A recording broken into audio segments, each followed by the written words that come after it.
तो चलें शुरू करते हैं आज की क्लास। हमने अब तक 800 की सीरीज में दो चीज़ें कवर कर ली हैं। जल्दी से बता दें पहली कौन सी है, ताकि मैं आपकी बुद्धि को टेस्ट करूं। जल्दी बताएं, दिमाग को टेस्ट करूं। पहला कौन सा किया था? Special purpose framework. और 805 क्या था? 805 में क्या आता है? स्पेसिफिक एलिमेंट, ऐसा ही है। Single financial statement, specific element, वो सारी चीज़ें हमने सीखी थी। अच्छा, आज हम सीखने जा रहे हैं आइजा 810, जिसमें आप ये सीखेंगे कि अगर आपको कोई क्लाइंट समरी फाइनेंशियल स्टेटमेंट्स को ऑडिट करने के लिए बुलाएगा, यानी वो बने हुए कैसे हैं उस पर रिपोर्ट देने के लिए, तो आप क्या करेंगे, ये सीखना है। इसमें आप ज़रा बात समझिएगा। मैंने कहा आपने एक फाइनेंशियल स्टेटमेंट्स हैं जिसको हम कहते हैं complete set of FS. Complete set of FS, इस पे आपने ऑडिट रिपोर्ट दे दी, सही है।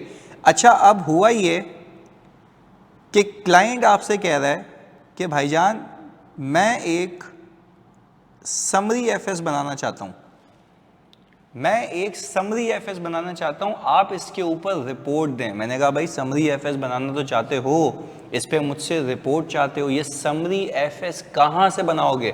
उसने कहा ये समरी एफएस में बनाऊंगा भाईजान इस एफएस से, कंप्लीट सेट ऑफ एफएस से, कंप्लीट सेट ऑफ एफएस से, जिस पे आपने रिपोर्ट दी है। अच्छा, मैंने कहा भाई क्या मुसीबत है, क्यों? उसने बोला कि भाईजान हम जो है हमारे जो सप्लायर्स हैं जो पाकिस्तान के बाहर बैठे हुए हैं, वो हमारी लिक्विडिटी पोजीशन देखते हैं। अच्छा, बेसिकली समझो ये एक प्राइवेट कंपनी है, समझने के लिए बेसिकली जल्दी बताओ ये कौन सी कंपनी है, लिख के बताओ क्या बोला मैंने, कौन सी कंपनी है? प्राइवेट कंपनी है, सही, ताकि और अच्छे से समझ जाए। प्राइवेट कंपनी, क्या इसके अकाउंट्स पब्लिकली अवेलेबल होंगे? क्या इसके अकाउंट्स पब्लिकली अवेलेबल होंगे? नहीं सर, नहीं होंगे। ये प्राइवेट कंपनी है। अच्छा, मैंने कहा अच्छा ये क्योंकि मुझे इसलिए पता है क्योंकि ईवाई में जब आया ना, मैंने तो मतलब किस्मत से मैंने हर एक एंगेजमेंट देखी हुई है ना, तो मुझे इसलिए आइडिया भी है। तो ये कंपनी मुझे कह रही है कि भाई मेरे वेंडर्स हैं, सही नहीं, मेरा वेंडर है सैमसंग। मैंने कहा आपका वेंडर सैमसंग है तो मैं क्या करूँ? उसने बोला भाई सैमसंग मुझसे ये मांगता है कि भाई आपके फाइनेंशियल स्टेटमेंट्स में आपकी लिक्विडिटी पोजीशन कितनी है। मैं उससे पूरे एफएस शेयर नहीं करता ड्यू टू कॉन्फिडेंशियलिटी इश्यूज। मैं उसको वो चीज़ें देता हूँ समरी बना के जो उसके काम आती है, जिसके बिना के ऊपर वो मुझे क्रेडिट देता है। पहले बताओ मेरी बात समझ आ रही है? उधार पे माल खरीदने के लिए समरी एफएस चाहिए, उधार पे माल खरीदने के लिए समरी एफएस चाहिए। पहले बताओ मेरी कहानी और मेरी बात समझ आ रही है कि why we do prepare summary financial statement? उसका कोई मकसद होता है, उसका कोई मकसद है। और यहाँ पे मकसद क्या है? वेंडर मांग रहा है, मेरा एक क्लाइंट है, सही है जी, आपने नाम भी सुना होगा, MNP, Muller and Phipps.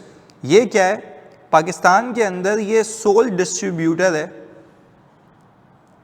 Soul distributor है सैमसंग का। आप जो सैमसंग के आउटलेट्स देखते हैं ना, वो इनके हैं। सैमसंग के आउटलेट्स जो भी आप देखते हैं ना, वो इनके हैं। अच्छा, आप जरा बात समझिएगा। ये कह रहा है मुझे कि भाई मुझे सैमसंग को अपने अकाउंट्स देने। मैंने कहा अच्छा भाई क्यों देने, ये वाले दे दो। उसने बोला भाई ये तो कंप्लीट सेट ऑफ एफएस है, इसमें बहुत सारी चीज़ें हैं, लिटिगेशंस भी हैं, मैं उसको सिर्फ वो इन्फॉर्मेशन देना चाहता हूँ जो उसके काम की है। मैंने कहा उसके काम की क्या? उसने बोला भाई ये summary liquidity, current assets, current liabilities, और ये ग्रॉस प्रॉफिट। पहले बताओ ये बात समझ आ रही है? ये बात समझ आ रही है? जल्दी बताओ, हाँ या नहीं, जल्दी बताओ। ये समरी एफएस चाह रहा है। अच्छा, यानी आप सब ये कहना चाह रहे हैं कि सर समरी एफएस बनाने का कोई ना कोई क्या होता है? समरी एफएस बनाने का कोई ना कोई क्या होता है? पर्पस होता है, पर्पस होता है। दूसरा, समरी एफएस का कोई ना कोई यूजर होता है। पहले बताओ मेरे बच्चों, ये बात समझ आ रही है? समरी एफएस बनाने का कोई ना कोई पर्पस होता है, समरी एफएस का कोई ना कोई यूजर होता है, इसलिए बनाए जाते हैं, अदरवाइज इसको बनाने की कोई नीड नहीं है, नहीं है। अच्छा, तो पहले बताओ समरी एफएस कहाँ से बनेंगे? समरी एफएस कहाँ से बनाएंगे? जब आप खुद कह रहे हैं कि सर समरी फाइनेंशियल स्टेटमेंट्स की आप बात कर रहे हैं, तो summary financial statements main financial statement से बनेंगे। पहले बताओ यहाँ तक बात क्लियर है? कंप्लीट सेट ऑफ एफएस से। फिर आपको यही आयसा ये कहता है कि we can not issue report on summary FS when we are not auditors of complete set of FS। Sir applicable financial reporting framework same रहेगा एज इन फुल। अच्छा एक मज़े की बात सुनिएगा मेरे बच्चों, यहाँ पे एप्लीकेबल फाइनेंशियल रिपोर्टिंग फ्रेमवर्क का कोई ताल्लुक ही नहीं है। फाइनेंशियल रिपोर्टिंग फ्रेमवर्क कहाँ पे देखा जाता है, जल्दी बताएं। फाइनेंशियल रिपोर्टिंग फ्रेमवर्क कहाँ पे देखा जाता है, जल्दी बताएं। फाइनेंशियल रिपोर्टिंग फ्रेमवर्क कहाँ पे देखा जाता है, प्लीज़ बताएं जल्दी से। कंप्लीट सेट ऑफ एफएस में, ऐसा ही है, कंप्लीट सेट ऑफ एफएस में।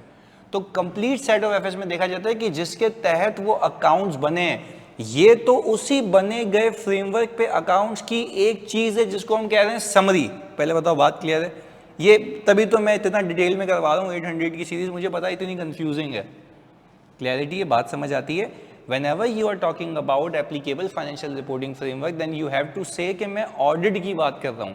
अब मैं आपसे पूछता हूँ, क्या ये समरी एफएस पे जो आप रिपोर्ट देंगे, क्या ये समरी एफएस पे जो आप रिपोर्ट देंगे, क्या समरी एफएस को ऑडिट करेंगे या सिर्फ ये चेक करेंगे कि वहाँ से उठ के यहाँ पे जो समरी बन रही है क्या वो प्लस माइनस सही हुई है या नहीं हुई? जल्दी बताओ, ऐसा है?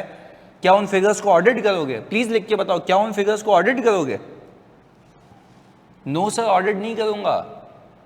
ऑडिट करना होता तो मुझे या तो स्पेशल पर्पस फ्रेमवर्क में वो बुलाएगा या स्पेसिफिक एलिमेंट के ऑडिट के लिए बुलाएगा, ऐसा ही है ना? सिर्फ समरी चेक करेंगे, बिल्कुल सही।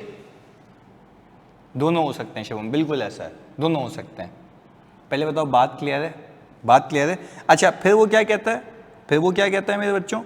We can not issue report on summary FS when we are not the auditors of complete set of FS. वो कह ही रहा है आपको इजाजत ही नहीं है कि आप समरी एफएस के ऊपर रिपोर्ट दें जब आप उस कंपनी के ऑडिटर ही नहीं हैं। मुझे एक बात बताओ, अगर आप उस कंपनी के ऑडिटर नहीं हो तो आपको उसके बैलेंसेस में, तुम लोग मुझे बताना फोकस के साथ, क्या ऐसा हो सकता है कि वहाँ पे कंप्लीट सेट में बैलेंसेस में कहीं ना कहीं मिस स्टेटमेंट्स हों?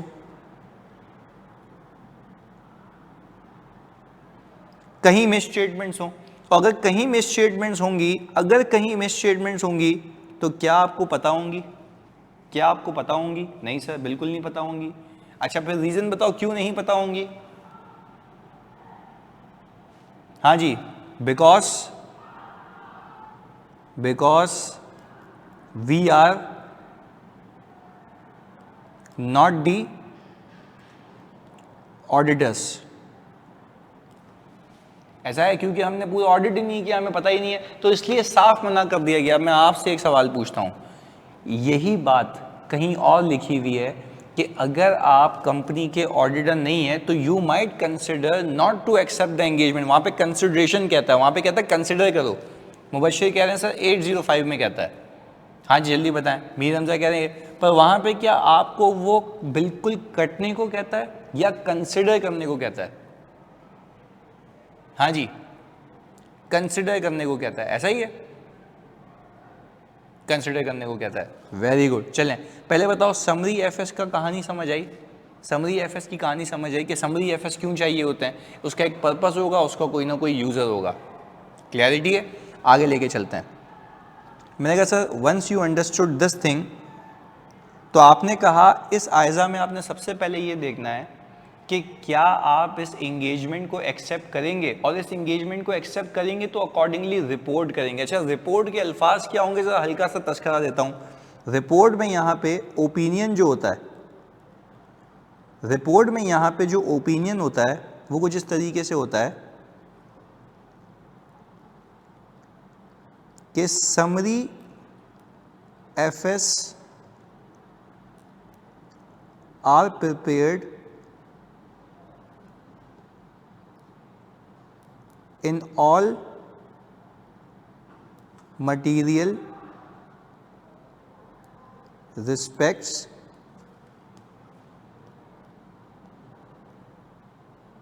in accordance with criteria। कहानी यहां से शुरू होती है जिसको भी मैं डब्बे में बंद कर रहा हूं। वो कह रहा है ओपिनियन में आप ये अल्फाज लिखेंगे जो कि मैंने नीचे लिखे हैं, समरी एफएस आर प्रिपेयर्ड, यानी जो समरी फाइनेंशियल स्टेटमेंट्स बनाए क्लाइंट ने वो बनाए गए हैं in all material respects in accordance with the criteria. True and fair भी मैं भी बताता हूँ, ये तो सिखा रहा हूँ, इन अकॉर्डेंस विद द क्राइटेरिया। अच्छा, वैसे हम क्या लिखते हैं? एप्लीकेबल फाइनेंशियल रिपोर्टिंग फ्रेमवर्क, ऐसे ही है ना? वैसे हम क्या लिखते हैं?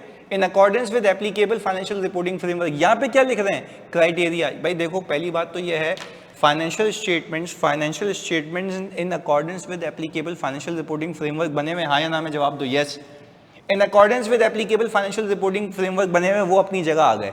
फिर मैं मैनेजमेंट से पूछता हूँ, भाईजान क्राइटेरिया क्या है? क्या प्लस करोगे, क्या माइनस करोगे, क्या क्या दिखाओगे? ये तो डॉक्यूमेंट करना है ना, हाँ या नहीं? जल्दी बताओ, ये तो डॉक्यूमेंट करना है ना। जैसे हम कहते हैं क्या फाइनेंशियल स्टेटमेंट्स आईएफआरएस के बिना पे बेसिस पे बनाएंगे, वैसे समरी एफएस की भी कोई बेसिस होंगी ना। तो जो समरी एफएस की बेसिस होती हैं उसको ये आइजा कहता है क्राइटेरिया। पहले बताओ, बात समझ आती है? जो समरी एफएस की बेसिस होती हैं, ये आइजा 810 उसको एक नाम देता है जिसका नाम है क्राइटेरिया। ऐसा ही है भाई,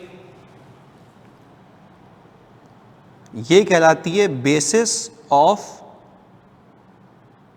प्रिपरेशन, कि इस बिना पे बने हुए, इस बिना पे बने हुए।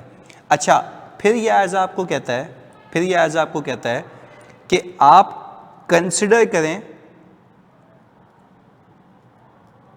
Acceptance of the engagement. हाँ जी, जल्दी बताएं, हमें सबसे पहले क्या करना है कि मैं एंगेजमेंट को एक्सेप्ट करूं या ना करूं। मैं फिर रिपीट कर रहा हूं, मैं एंगेजमेंट को एक्सेप्ट करूं या ना करूं। अब मैं आपसे टेक्निकल सवाल करता हूं, क्या एंगेजमेंट को एक्सेप्ट करने से पहले आपका इंडिपेंडेंट होना लाजमी है? सोच के बताना। अच्छा, ज़ैनब कह रही हैं यस, मीर हमजा कह रहे हैं यस, हाँ जी, अक्सा कह रही हैं, और बाकी सब कह रहे हैं yes. Why you have to be independent? जल्दी बताएं, Why do you guys have to be independent? क्योंकि सर आप एज अ ऑडिटर ही इसको देखेंगे, बाकी एज अ सेम तो अप्लाई होंगे, बट आप तो ऑडिटर पहले होना लाजमी है ना, ऑडिटर पहले होना लाजमी है। हाँ, ऑडिटर भी आप ही है ना, तो उसी की तो समरी एफएस बन रहे हैं, ऐसा है। चले, तभी कहा गया कि भाईजान आप मुंसलिक हैं इस कंपनी से। खैर, हमने कहा कंसिडर करें एक्सेप्टेंस ऑफ द एंगेजमेंट। इस कंसिडरेशन में सबसे पहले आपने एक चीज़ लिखनी है, कि we are the auditors of the company. हाँ भाई, वो कह रहा है सबसे पहले देखो आप ऑडिटर हैं कंपनी के। अच्छा, अगर आप ऑडिटर हैं तो जवाब आएगा यस, आगे बढ़ जाएंगे। जल्दी बताओ, जवाब आएगा यस, आगे बढ़ जाएंगे। यस सर, हम ऑडिटर हैं, हम आगे बढ़ जाएंगे, सीधी सी बात है। We have to be the independent auditors of the company, क्योंकि वही एफएस से ये समरी बनेगी। अच्छा, फिर दूसरी चीज वो कहता है कि ये देख लो कि क्राइटेरिया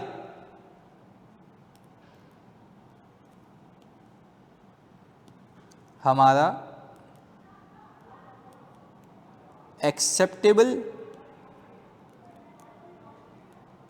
है या नहीं। वो कह रहा है ये देख लो क्राइटेरिया एक्सेप्टेबल है या नहीं। अब जरा मेरी एक एक करके बात सुनिएगा, आपको ये पंचायत क्यों होनी चाहिए कि क्राइटेरिया एक्सेप्टेबल है या नहीं है, इसकी एग्जांपल दे रहा हूँ। मैंने कहा आपने क्राइटेरिया पे फोकस नहीं किया, और क्लाइंट ने ऐसा मिसलीडिंग क्राइटेरिया बनाया अपने मफाद के लिए कि बैंक को कैश फ्लोज बता दिए। जल्दी बताओ, बैंक को क्या बता दिए? कैश फ्लोज बता दिए, कैश नेट कैश इनफ्लोज बता दिए, नेट कैश इनफ्लोज। इसकी क्या बना दी है? जल्दी बताओ मेरे बच्चों, इसकी क्या बना दी? एक समरी बना दी।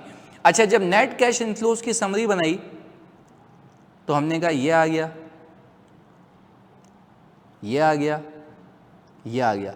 अच्छा, एक टेक्निकल बात और पूछता हूँ, एक टेक्निकल बात और पूछता हूँ, क्या ये समरी हिस्टोरिकल एफएस की बनेगी या प्रोस्पेक्टिव? हाँ जी, हिस्टोरिकल एफएस की बनेगी या प्रोस्पेक्टिव? हिस्टोरिकल, वेरी गुड, क्योंकि ये पूरी सीरीज ही हिस्टोरिकल पे चल रही है, ऐसा ही है ना? वेरी गुड, आगे सुने। अच्छा, हमने कहा ये 2021, 2022, 2023 मैनेजमेंट ने ये आपको समरी बना के चिपका दी, ऑडिटेड एफएस से बनाई है, हाँ या नहीं? जल्दी बताओ, ऑडिटेड एफएस से बनाई है? अच्छा, उसने क्या किया? उसने सिंपल ये कहा कि भाईजान क्राइटेरिया बनाया कि मैंने क्राइटेरिया बनाते वक्त सिर्फ और सिर्फ एक काम किया कि मैंने अपने ऑपरेटिंग एक्टिविटीज़ के कैश फ्लो को ऐड किया, फाइनेंसिंग एक्टिविटी के, इन्वेस्टिंग एक्टिविटी के, दोनों को ऐड करके ये तीनों को बना दिया। और क्राइटेरिया समरी एफएस में क्या किया? जल्दी बताओ। डिस्क्लोज कर दिया, जो कि डिस्क्लोज करना लाजमी ना कि किस बिना पे बने गए, वो तो क्राइटेरिया लिखेंगे एफएस के अंदर। अच्छा, अब यार आप ऑडिटर हैं इस कंपनी के, आप समरी एफएस को ये कह रहे हैं कि भाई वो इसके अकॉर्डिंगली बना हुआ है, पर आप पे एक और जिम्मेदारी आयद होती है कि यार कहीं अपने आप को ऐसी चीज़ के साथ एसोसिएट नहीं कर लेना जो कि फॉल्स और मिसलीडिंग हो। हमने कहा भाई क्यों नहीं करेंगे फॉल्स और मिसलीडिंग? क्योंकि आपके ऊपर जिम्मेदारी आयद होती है, आपका प्रिंसिपल ऑफ इंटेग्रिटी आपको ये इजाजत नहीं देता, क्यों कहता है ना आपको not to associate with anything that is false और मिसलीडिंग और प्रोवाइडेड रेकलेसली। तो वो कहता है, कोड ऑफ एथिक्स आपको कह रहा है, वो क्या ये रहा है, क्लाइंट क्या करेगा? ये कैश फ्लोज दिखाएगा बैंक को, जबकि इसके अंदर मेजॉरिटी पैसे या तो पीपीई के डिस्पोजल से आ रहे होंगे या फाइनेंसिंग से आ रहे होंगे।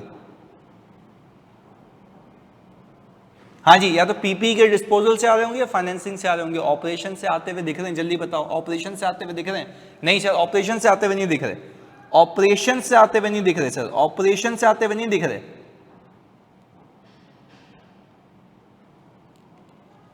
ऑपरेशन से आते हुए नहीं दिख रहे। तो मुझे बताओ, क्या ये is a sort of misleading thing? हाँ जी, क्या this is a sort of misleading thing कि ये भाई मिसलीड करेगा सामने वाले को? अच्छा, अब वो कहता ये है कि भाईजान इस एंगेजमेंट को एक्सेप्ट करने से पहले सबसे पहले जो आपके दिमाग में एक चीज़ होनी चाहिए वो ये होनी चाहिए कि आप देख लें कि क्या आप इस कंपनी के ऑडिटर हैं। जवाब आता है यस, आगे बढ़े हैं। दूसरी चीज़ ये देखनी है क्या आपके लिए क्राइटेरिया एक्सेप्टेबल है। मैंने कहा भाई मुझे ये बता दो कि क्राइटेरिया एक्सेप्टेबल है, मुझे ये कैसे पता लगेगा, हम तो नजूमी तो नहीं है। उसने बोला मैं आपको 2-3 फैक्टर्स बता रहा हूँ जो आपको याद रखना है। हमने कहा बताओ भाई फैक्टर्स, उसने कहा पहला फैक्टर आप बोलें कि नेचर ऑफ एंटिटी क्या है,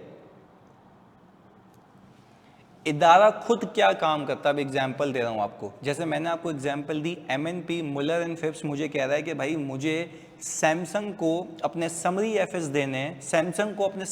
देने ताकि वो मुझे क्रेडिट टर्म्स ऑफर कर सके। पहले बताओ बात समझ आ रही है?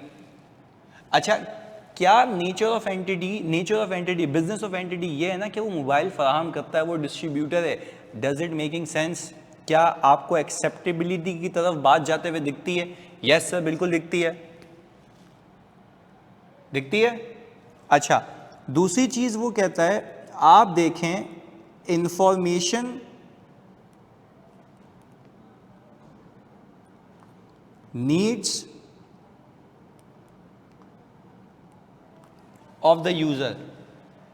Information needs of the user. अच्छा, वो कह रहा है कि भाई information needs of the user को देखो, क्योंकि जो वो बता रहा है नेचर ऑफ एंटिटी को सामने रखो, उस यूजर की इंफॉर्मेशन नीड्स को सामने रखो। अगर दोनों फुलफिल होते हुए दिखते हैं, दोनों फुलफिल होते हुए दिखते हैं, तो क्या ये अंदेशा इस तरफ जाता है कि ये क्राइटेरिया एक्सेप्टेबल है? बिल्कुल बताओ, जल्दी बताओ, ऐसा है?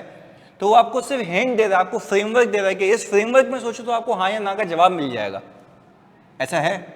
अच्छा, आपको मजे की बात बताएं, जब आप एप्लीकेबल फाइनेंशियल रिपोर्टिंग फ्रेमवर्क भी बना रहे होते हैं ना, एप्लीकेबल फाइनेंशियल रिपोर्टिंग फ्रेमवर्क की एक्सेप्टेबिलिटी देख रहे हो, तब भी तो यही चीजें सोचते हो, तब भी यही चीजें सोचते हो। बट यहां पे अकाउंटिंग हो रही है या उसी अकाउंट फॉर की गई चीजों की समरी? जल्दी बताओ, उसी अकाउंट फॉर की गई चीजों की समरी हो रही है, ऐसा है? समरी हो रही है, ऐसा ही है। चलें, अब मैं आपको लेके चलता हूं इस आयजा की रीडिंग के ऊपर, ताकि आप एक साथ हो जाएं। स्क्रीन पे विजिबल है सबको क्लैरिटी के साथ? ओके, आगे सुने। हमने कहा ये आयजा डील करेगा ऑडिटर की जिम्मेदारियों से relating to engagement to report on summary FS derived from the financial statements audited in accordance with आयजा बाय द सेम ऑडिटर। पहले बताओ, सेम ऑडिटर वाली कहानी समझ आती है? सेम ऑडिटर वाली कहानी समझ आती है? जल्दी बताएं, जल्दी बताएं मेरे बच्चों। ओके, अब मैंने कहा कि भाई ऑब्जेक्टिव ऑफ दिस आयजा है डिटरमाइन करना whether it is appropriate to accept the engagement. ये वाली बात समझ आती है? ये वाली बात समझ आती है कि पहले तो ये सोच लूं कि एक्सेप्ट करना है या नहीं करना।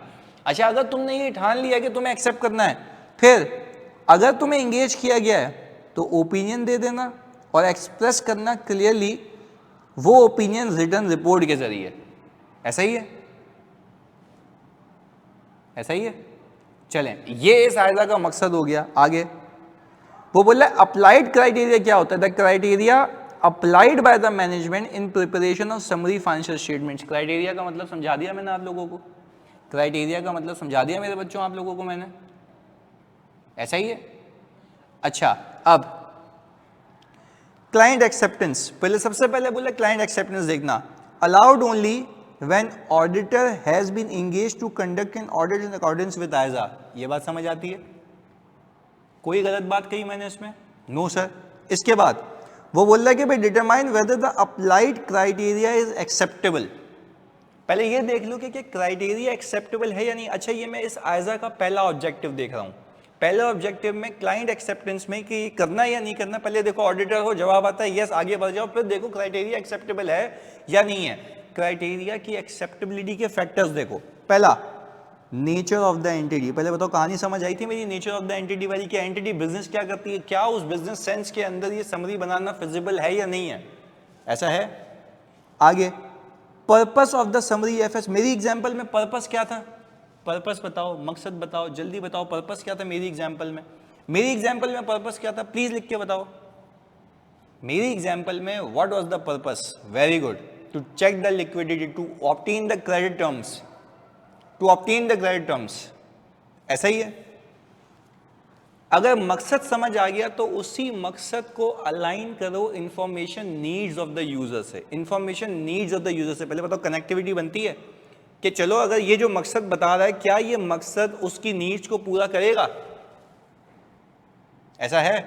अच्छा, अगर तुम लोग मुझे बताओ, तुम्हें क्लाइंट कह रहा है कि मुझे समरी बनवानी है पीपीई की, सारे कंपनी के एसेट्स जो आ रहे हैं ना उसकी मुझे समरी बनानी है कि हर एक क्लास पे डेप्रिसिएशन बता दूंगा मैं और हर एक क्लास की क्लोजिंग कैरिंग अमाउंट बता दूंगा, और वो कह रहा है मैं ये लिक्विडिटी के लिए देना चाहता हूं। Does it make any sense? Does it make any sense? हाँ जी, पर्पस समझ नहीं आ रहा, उसकी नीड समझ नहीं आ रही, आपस में ये को रिलेट नहीं करते। तो जब आपस में ये को रिलेट नहीं करते तो इसका मतलब ये है कि दिस इज समथिंग फिशी और आपको इसको एक्सेप्ट नहीं करना चाहिए क्योंकि क्राइटेरिया सही नहीं है। क्लैरिटी है? फिर वो कहता है ये सारी चीज़ें जब आप सोच लेंगे तो आपको एक बेसिस मिल जाएगी ये डिसाइड करने के लिए कि वेदर इन सर्कमस्टेंसेस में जो समरी एफएस सामने आएंगे तो कहीं वो मिसलीडिंग तो नहीं होंगे, तो यही तो हमारा पंगा है जो हम देखना चाह रहे हैं। पहले बताओ, कहानी क्लियर है?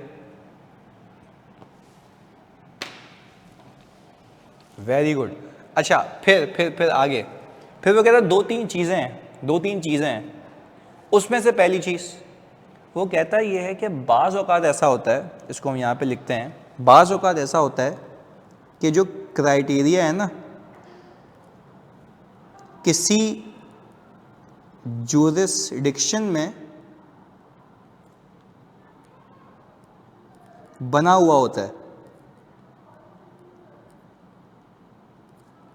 और प्रैक्टिस होती है।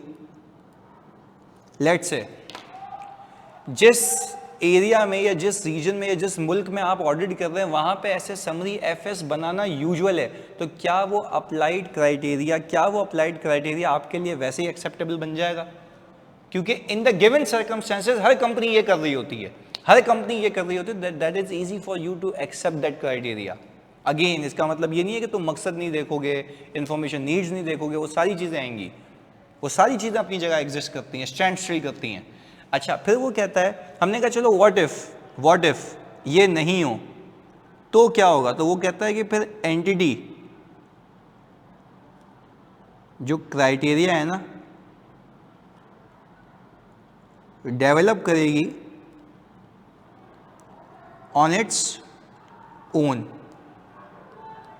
भाई अगर क्राइटेरिया नहीं है तो फिर इदारे को क्या करना पड़ेगा? जल्दी बताओ, इदारे को क्या करना पड़ेगा? खुद से क्राइटेरिया बनाना पड़ेगा, और ऐसा क्राइटेरिया जो कि आपकी नजर में information needs of the user को पूरा करे। ऐसा है मेरे बच्चों? उसकी नीड्स को पूरा करे।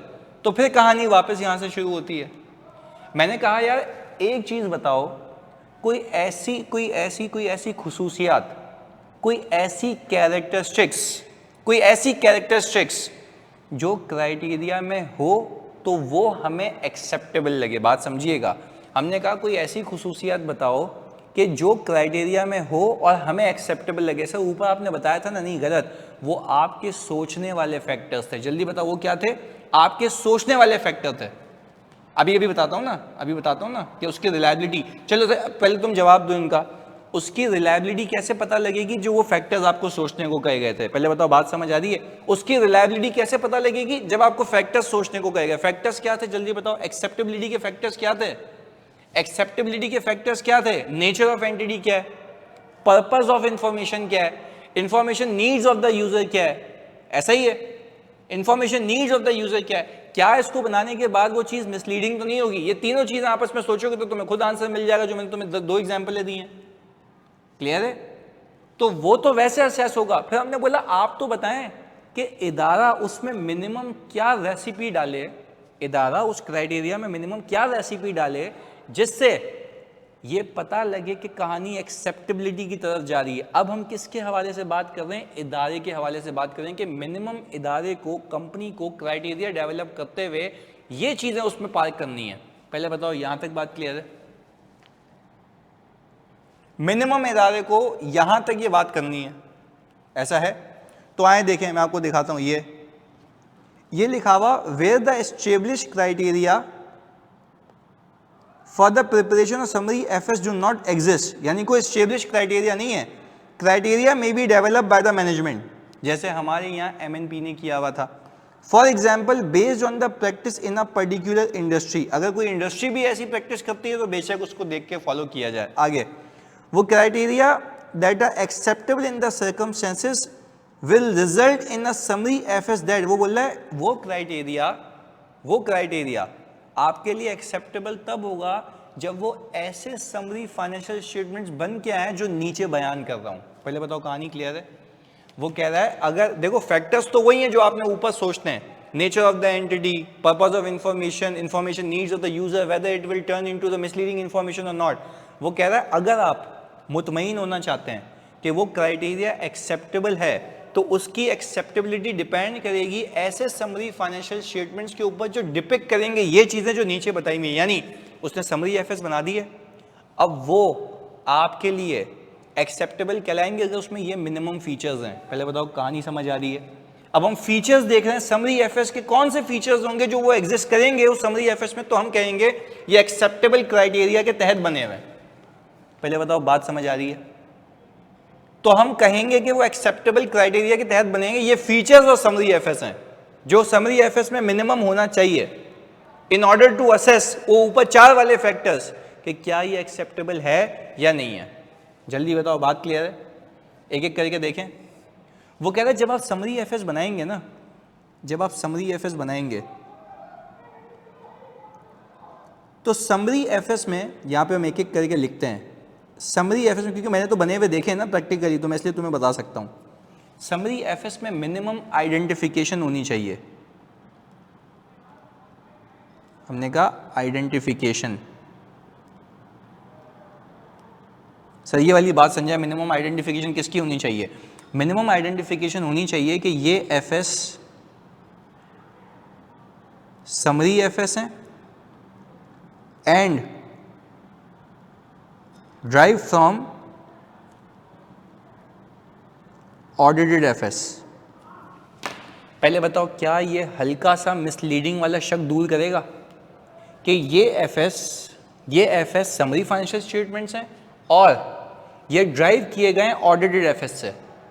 वो बोल रहा है अगर आपकी समरी एफएस में ये चीज ऊपर हेडिंग के तौर पे लिखी हुई है, आप अपने कंपनी के फाइनेंशियल्स खोल के देखिए, उसमें क्या लिखा हुआ होता है? Balance sheet, PNL, cash flow, changes in equity लिखा हुआ होता है। हाँ या ना में जवाब दें, लिखा हुआ होता है। वो आइडेंटिफिकेशन ऑफ स्टेटमेंट्स ही तो होता है, वो आइडेंटिफिकेशन ऑफ स्टेटमेंट्स ही होता है। ये कह रहा है पहले तो ये आइडेंटिफाई करो भाईजान, आपके समरी एफएस में मोटा मोटा बड़ा बड़ा लिखा होना चाहिए कि ये समरी एफएस हैं जो कि कहां से बनाए गए। लिख के बताओ, जो कि कहां से बनाए गए? हाँ जी, जो कि कहां से बनाए गए? ऑडिटेड एफएस से। क्या ये मिसलीडिंग चीज को हल्का सा दूर करेगा? हल्का सा दूर करेगा, थोड़ा सा धक्का लगाएगा उस तरफ? जल्दी बताओ। यस, तो वही तो कह रहा है, ये फीचर्स ऑफ समरी एफएस हैं जो होंगे तो तुम्हें ये मजबूर करने पे, सोचने पे मजबूर करेंगे कि ये एक्सेप्टेबल है। पर अगेन, तुम्हारी एक्सेप्टेबिलिटी है या नहीं है वो ऊपर के 4 फैक्टर्स पे डिपेंड करती है। नेचर ऑफ बिजनेस, पर्पस, वो अपने दिमाग में रखना है। उन चारों को सरपास करने के बाद देखो समरी एफएस में मिनिमम ये होना चाहिए।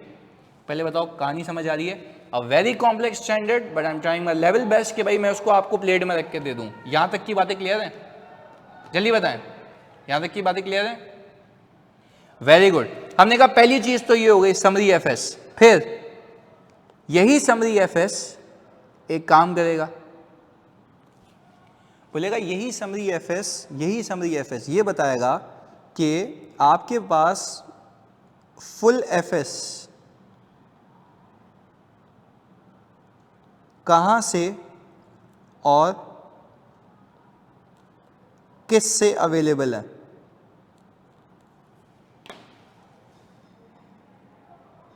अच्छा, शिवम कह रहे हैं कि सर समरी को ऑडिट करने की नीड क्यों है अगर फुल एफएस ऑडिटेड है? मैंने अपनी पूरी क्लास में अभी तक आप लोगों को ये कहा मेरे बच्चों के समरी को मैं ऑडिट कर रहा हूँ? सवाल है। हाँ जी, प्लीज़ बताएं। मैंने कहीं भी ये कहा? मैं तो कह रहा हूँ आपसे वो रिपोर्ट इस पे मांग रहा है, प्लस माइनस। वेरी गुड यार, बिल्कुल सही बोला इसने, ये जवाब है, प्लस माइनस। हम तो शिवम प्लस माइनस कर रहे हैं। हम पता है क्या कह रहे हैं? क्लाइंट बोल रहा है मैं ये प्लस माइनस करके ये इन्फॉर्मेशन बनाऊंगा, तुम ये लिख के दे दो कि ये प्लस माइनस करके यही बना हुआ है। बात क्लियर है? ऑडिट तो ऑलरेडी हो चुका है। शिवम समझ आती है? और मैं ये प्लस माइनस करके ये बनाऊंगा, दैट इज कॉल्ड अंग्रेजी में क्या, आयजा की जबान में क्या कहलाता है वो? मैं प्लस माइनस करके ये बनाऊंगा, मैं प्लस माइनस करके ये बनाऊंगा। क्या प्लस माइनस होगा? क्या प्लस माइनस होगा? वो क्या है? वो क्या कहते हैं अंग्रेजी में? क्या प्लस माइनस होगा? गलत, समरी नहीं, क्राइटेरिया। जो बन जाएगा वो समरी, जिसके तहत बनेगा वो क्राइटेरिया। तो मैं ये प्लस करूंगा, ये माइनस करूंगा, this is the criteria. And जंगी इस पे कि क्या वो क्राइटेरिया एक्सेप्टेबल है या नहीं है। ऐसा है? क्लैरिटी है? चलें आगे। फिर ये कह रहा है कि आपके लिए वो क्राइटेरिया एक्सेप्टेबल है या नहीं है, ये आपको तब पता लगेगा जब आप ऊपर वाले 4 फैक्टर सोचेंगे। Purpose, information, needs of the users, सही जी, purpose of the summary financial statements, nature of the entity, क्या वो रिजल्टेंटली, चौथी चीज, क्या वो रिजल्टेंटली किसी मिसलीडिंग इंफॉर्मेशन में कन्वर्ट तो नहीं हो रहा। फिर वहां से कहानी निकालो, वहां से कहानी खींचो नीचे कि मिसलीडिंग इंफॉर्मेशन में कन्वर्ट नहीं हो रहा। ये देखने के लिए आप ये देख लिए हैं कि जिस क्राइटेरिया के तहत समरी एफएस बने हुए हैं, क्या वो ये बात जिक्र कर रहे हैं। एफएस में मोटा मोटा लिखा हुआ है कि ये समरी एफएस हैं जो कि ऑडिटेड एफएस से बने हुए हैं। पहले बताओ, मिसलीडिंग को अवॉइड करने की बातें कर रहे हैं, पहले तो कहानी समझ आ रही है। अब मिसलीडिंग से कहानी निकली है, और आगे बढ़ गई है। हम कह रहे हैं in order to avoid misleading nature you need to make sure कि मिनिमम ये फीचर्स होने चाहिए। क्लियरिटी है? अच्छा, दूसरी चीज क्या कह रहा है? आपके इस समरी फाइनेंशियल स्टेटमेंट्स के अंदर ये क्लैरिटी के साथ लिखा होना चाहिए कि आपके वो ऑडिटेड एफएस कहाँ से मिलेंगे और किससे मिलेंगे, कहाँ से मिलेंगे और किससे मिलेंगे, ताकि आप वो प्लस माइनस करके ये फिगर बना पाएँ। क्या ये और अंदेशा दे रहा है कि मिसलीडिंग इंफॉर्मेशन नहीं है? हाँ जी, क्या ये और अंदेशा दे रहा है कि मिसलीडिंग इंफॉर्मेशन नहीं है? Very good. फिर वो कहता है समरी एफएस के अंदर ही, समरी एफएस के अंदर ही, समरी एफएस के अंदर ही क्राइटेरिया क्लियरली डिस्क्लोज होना चाहिए कि ये इसके तहत बनी गई हैं चीजें, यानी इसमें ये प्लस माइनस हुआ है, ये प्लस माइनस हुआ है, ये प्लस माइनस हुआ है। तो क्या, प्लीज मुझे बताओ, तो क्या यूजर को ये पता लग जाएगा ये प्लस माइनस हुआ है? तो यूजर कैसे प्लस माइनस करेगा? मुझे बताओ ना, ये लॉजिक तो बताओ मुझे जल्दी से। यूजर प्लस माइनस कैसे करेगा? यूजर ने क्राइटेरिया देख लिया, ये प्लस करना है, ये माइनस करना है, तो प्लस माइनस करने के लिए चीजें कहां से लाएगा? चीजें कहां से लाएगा? चीजें कहां से लाएगा यूजर प्लस माइनस करने के लिए? हाँ जी, जल्दी बताएं। फुल एफएस से। तो फुल एफएस कहां से मिलेंगे, इसको क्या पता? कहां से पता, कहां से मिलेंगे उसको? ये तो अजीब बात हो गई सर, कर ही नहीं पाएगा वो। कहां से मिलेंगे, जल्दी बताएं। हाँ जी, कहां से मिलेंगे मेरे बच्चों? अभी तो एफएस में लिख के दिया, अभी तो एफएस में लिख के दिया कि भाई ये समरी एफएस है, तुम मेरी रिपोर्ट पे रिलाय तो करो। ये समरी एफएस है, ये समरी एफएस है, तुम मेरी रिपोर्ट पे रिलाय करो, मेरी रिपोर्ट पे रिलाय करो। पर आप देखिए एक चीज मिस कर रहे हैं आप लोग, मैंने लिख के दिया है कि ये फुल एफएस कहां से और किससे मिलेंगे, ये लिखा तो है। जल्दी बताओ, बात समझ आ रही है? फुल एफएस कहां से और किससे मिलेंगे ये भी तो लिख के दे रहा हूं। हाँ जी, अगर उसको मुसीबत है या मौत है या वो मेरी फिगर पर रिलाय नहीं करना चाहता, खुद करना चाहता है, तो क्या वो जिस बंदे से लिख के दिया हुआ है वो वहां से जाके मांग सकता है? क्या वहां से मांग सकता है? तो क्या मिसलीडिंग रहा या मिसलीडिंग नहीं लग रहा? जल्दी बताओ, क्या मिसलीडिंग लग रहा है या मिसलीडिंग नहीं लग रहा? नहीं लग रहा, खुला बता रहा है वो, भाई जाके यहां से देख लो। तो यानी पहले चांस के अंदर हम क्या कह रहे हैं? वेरी गुड, अब सुनना। पहले चांस के अंदर हम ये चाह रहे हैं कि वो हमारी ऑडिट रिपोर्ट पे रिलाय करे, पर अगर हमारी audit report on summary FS पे रिलाय करे, पर अगर वो इस पर रिलाय नहीं करता, उसको खुद से मस्ती है कि उसको फुल फिगर्स देखनी चाहिए क्योंकि उसकी इन्फॉर्मेशन नीड सफाइस नहीं हो रही। याद है ऊपर देखा इन्फॉर्मेशन नीड, जल्दी बताओ, याद है ऊपर डिस्कस किया था information needs of the user, ऊपर बात की थी information needs of the user. If information need of the user fulfil नहीं हो रही है तो वो क्या करेगा, क्या मांगेगा? जल्दी बताओ, क्या मांगेगा? क्या मांगेगा? If information needs of the user does not suffice, क्या मांगेगा वो? जल्दी से क्या मांगेगा वो? फुल एफएस, फुल एफएस मांगेगा, फुल एफएस मांगेगा। और फुल एफएस की सारी डिटेल यहां लिखी हुई, किससे और कहां से मिलेंगे। तो क्या वो जो आप अपने आप को मुंसलिक कर रहे थे किसी ऐसी इंफॉर्मेशन पे जो कि हो सकता है मिसलीडिंग हो जाती, क्या मिसलीडिंग होने से बच जाती? क्या मिसलीडिंग होने से बच जाती? ओके।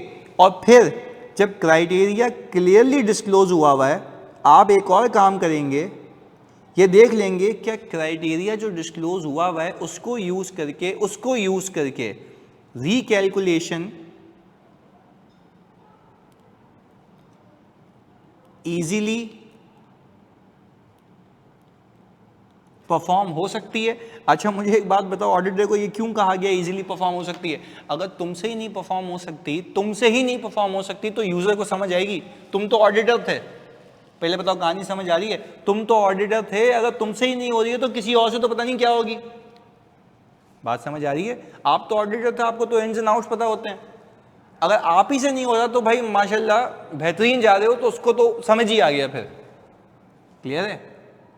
फिर वो कहता है आखिरी चीज ये देख लेना कि appropriate level of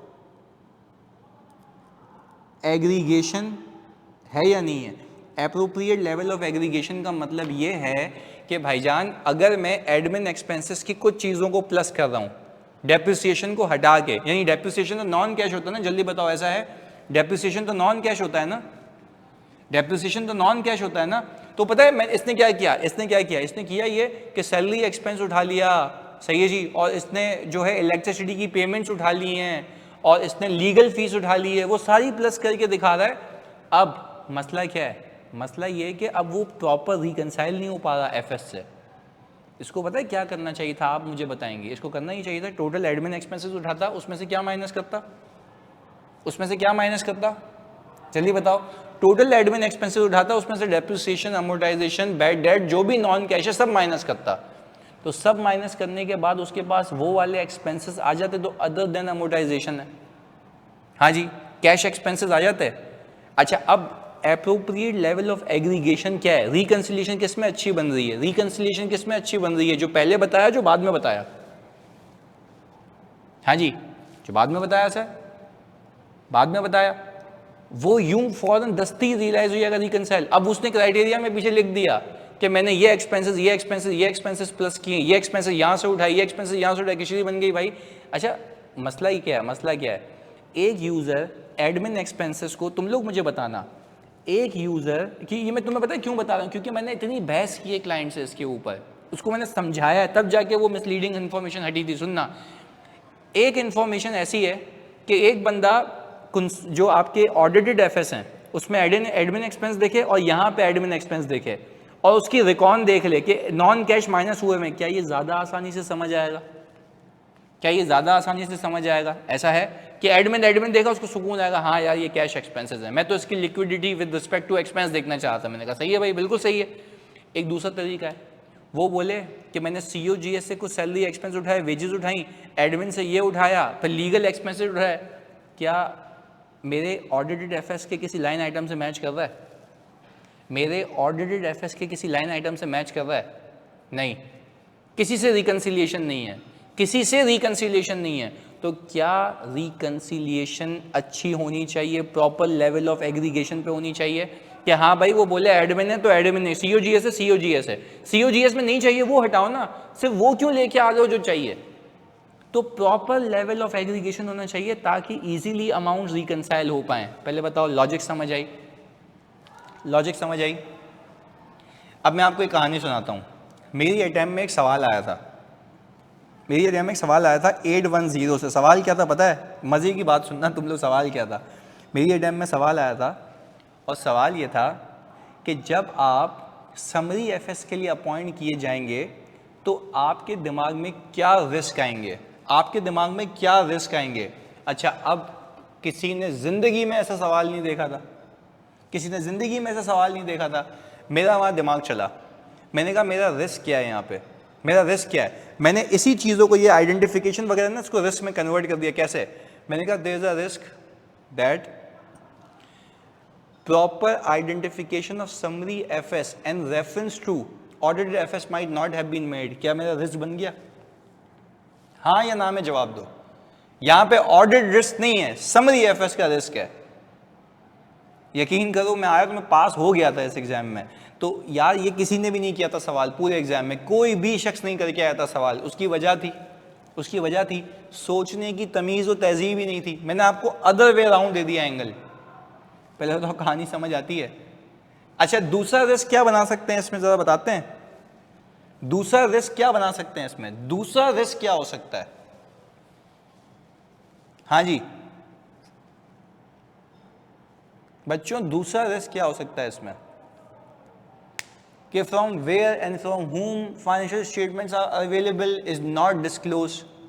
very good. Criteria might not be disclose properly. Very good. No proper aggregation has been done. अबे भाई फ्री के नंबर हो जाते हैं, सिर्फ दिमाग चलाना है। जैसा इंगेजमेंट होगा वैसा उसका रिस्क होगा। अब्दुल्ला कह रहे हैं सर क्लाइंट तो एफएस देना नहीं चाह रहा, तभी समरी दे रहा है ना, तो फिर कहने पे फुल एफएस दे देगा तो उसका फ़ायदा क्या? अच्छा मुझे एक बात बताओ, प्राइमरीली वो कौन सा एफएस दे रहा है, जल्दी बताएं। जल्दी बताएं। समरी एफएस दे रहा है, ऐसा है, इस बात को मानते हैं। अच्छा, हम तो कह रहे हैं काम चलेगा समरी एफएस से ही, काम तो समरी एफएस से ही चलेगा, बट हम तो ये कह रहे हैं ना, अगर उसको समझ नहीं आया तो वो क्या मांगेगा? Full FS. तो आपका जो अपना रिस्क है, आपका जो ऑडिटर का रिस्क है कि उसको मिसलीडिंग ना लगे, वो गलत डिसीजन ना लेने मेरी रिपोर्ट के बेस पे, वो गलत डिसीजन ना लेने मेरी रिपोर्ट के बेस पे, क्या वो रिस्क हैज हो जाएगा? क्या वो रिस्क हैज हो जाएगा? ऑल्दो मैंने अपनी डॉक्यूमेंटेशन की भी होगी, मैंने ये काम की, चेक करने के लिए एक्सेप्टेबल है या नहीं है। कहानी समझ आती है? कहानी समझ आती है? हाँ जी, क्लैरिटी है मेरे बच्चों? यहाँ तक रखें इसको, सही है जी। मिलते हैं कल की क्लास में, कल दोपहर को क्लास है। हाँ, कल दोपहर को क्लास है, सही है? आना है ना दोपहर को? आ जाओगे ना? ऑफिस तो नहीं है ना? है तो फिर कैसे आओगे? तो फिर कैसे आओगे भाई? आ जाएंगे, चलो दिन फिर सही है, ऑनलाइन लेंगे ना बस, बेहतरीन है, गुड। मिलते हैं कल। कल है हमारी 2:30 बजे से, 2:30 बजे से लेके, कोई एक बच्चा प्लीज़ मैसेज कर देना, मैं असल में 2 घंटे सोया हुआ हूँ, बिल्कुल टुन हो रहा हूँ अभी। तो हम 2:30 बजे से लेके 3:30 बजे तक हमारी क्लास है, सही है?